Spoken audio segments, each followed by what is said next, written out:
MNS information کے پیارے دوستو، السلام علیکم ورحمۃ اللہ وبرکاتہ۔ نحمدہ ونصلی علی سیدنا محمد وعلی آلہ واصحابہ وبارک وسلم علیہ۔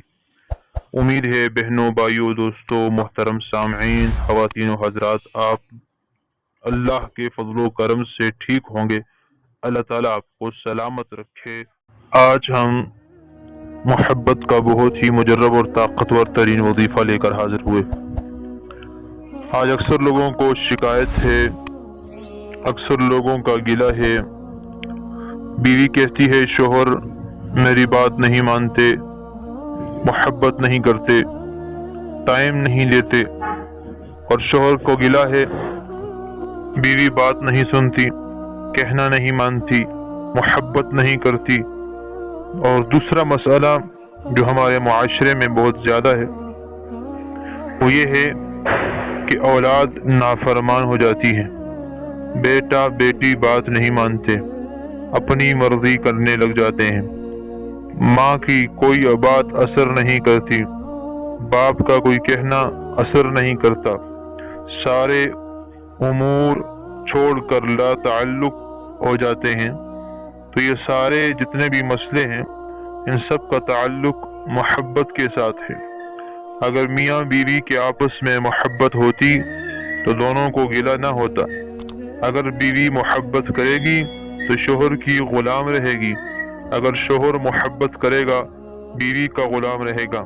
اگر بیٹا بیٹی والدین سے محبت کریں، اپنے ماں باپ سے محبت کریں گے تو ان کے غلام بن کے زندگی گزاریں گے۔ یہ ساری باتیں محبت کے ساتھ تعلق رکھتی ہیں۔ آج کا یہ عظیم ترین وظیفہ جو میں آپ کو تحفے کے طور پر دینے جا رہا ہوں، آپ نے یہ اپنی اولاد کے لیے بھی کر سکتے ہیں، میاں بیوی ایک دوسرے کے لیے بھی کر سکتے ہیں، اور یا کہیں گھر میں جھگڑے ہوں، نا اتفاقیاں ہوں، آپ ان کے لیے بھی کر سکتے ہیں۔ کسی کو اپنی محبت میں گرفتار کرنا ہو اس کے لیے بھی آپ کر سکتے ہیں۔ کسی کو مسخر کرنا ہو یا کسی محبوب سے آپ نکاح کرنا چاہتے ہیں تو اس کے لیے بہت بہترین وظیفہ اور تحفہ ہے جو میں آپ کے لیے آج لے کر آیا ہوں۔ دوستو، ہمارے گھروں میں جب محبتیں ہوں گی تو لڑائیاں، عداوتیں، جھگڑے ختم ہو جائیں گے، لیکن میں نے عرض کر دیا ہمارے وظائف ہمیشہ قرآن و سنت سے ثابت شدہ وظائف ہوتے ہیں، اور ہمارے وظائف میں بہت سی چیزیں دیکھ کر ہم وظیفہ بتاتے ہیں۔ مثلا انسانوں کے مزاج آبی ہے، خاکی ہے، آتشی ہے، بادی ہے، کون سا ہے، ستارہ سیارہ دیکھ کر اس کے بعد ہم بتاتے ہیں اور وقت بھی بتاتے ہیں۔ اگر ہمارے بتائے ہوئے طریقے کے مطابق یہ وظیفہ اور عمل کیا تو انشاءاللہ ایسا نہیں ہو سکتا کہ آپ کا کام نہ ہوتا ہو۔ اگر آپ نے ہمارے طریقے کے مطابق عمل کیا اور کام نہ ہو تو مجھے ضرور کمنٹ میں بتا دیجئے گا، پھر ہم آپ کی ہر صورت میں مدد کریں گے انشاءاللہ عز و جل۔ اور اگر آپ نے کوئی کام، کوئی شرط چھوڑ دی تو پھر اس کا اثر کم ہو جائے گا، لہذا ذرا ضرور تفصیل سے سماعت فرما دیجئے۔ چلتے ہیں وظیفے کی طرف۔ سورہ مزمل آپ سارے جانتے ہیں کہ تسخیر کی ایک بادشاہ صورت ہے، اور تسخیر کا زبردست اور مجرب ترین عمل سورہ مزمل کا عمل ہے۔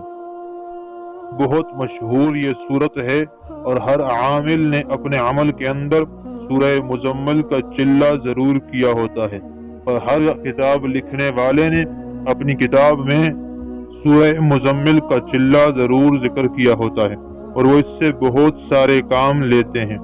سورہ مزمل کا یہ عمل آپ کو جو بتانے جا رہا ہوں انشاءاللہ تسخیر کا، محبت میں گرفتار کرنے کا عظیم عمل ہے۔ وہ عمل یوں ہے، آپ نے 21 کالی مرچیں لینی ہیں، 21 مرچیں کالی آپ نے لے لینی ہیں، اور پھر ایک مرچ کو ہاتھ میں پکڑ لیجیے اور اس پر ایک دفعہ سورہ مزمل پڑھ کے پھونک لیجیے۔ اور اس کے ساتھ یہ یاد رکھنا ہے جب آپ عمل کرنے بیٹھیں تو محبوب کا مضبوط تصور آپ کے دل میں ہونا ضروری ہے۔ آپ جس سے محبت چاہتے ہیں اس کا تصور اپنے دل میں مضبوط کر لیں، ہاتھ میں مرچی پکڑ کر اس کا تصور کرتے ہوئے پڑھتے جائیں، کسی سے درمیان میں بات نہیں کرنی۔ آپ نے ایک دفعہ پڑھنے کے بعد پھر اس مقصود کا